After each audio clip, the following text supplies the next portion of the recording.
My technique this week was a summary experience approach. This is basically when the teacher asks the student to retell a story that they read in class. They can prompt them using questions such as who's the main character, what's the main problem, what happens next, what happens at the end, things like that. As a student is retelling the book, the teacher will write down exactly what the student is saying throughout the whole process.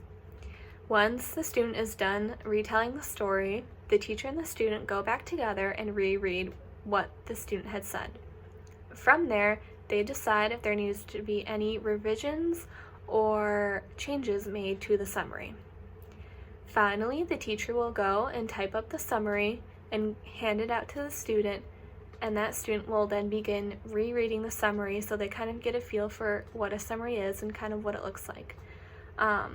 In the example from Blackboard, they were also saying that the teacher can take all of student summaries and put them in a booklet for other students to read as well. For example, let's say I have a student reading Click Clack Moo, Cows That Type.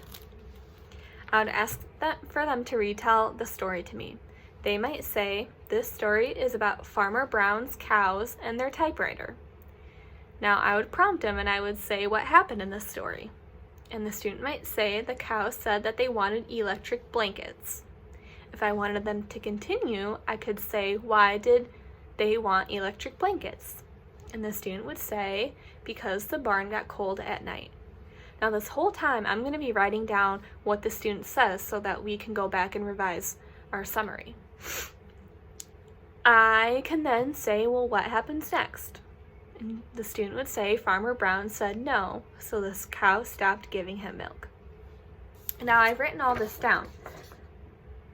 Now the student and I are going to go back together and I'm going to read this aloud and we're going to decide if there are any changes or revisions that need to be made. Maybe they want to add more detail, maybe they want to rephrase something, but we're going to go through together and make changes if we want to. Now we're going to do this for the whole story, and after that I would then take this, whatever the student said, and I would type it up and print it out for them. They can then go through and reread it multiple times to kind of see what their summary is about.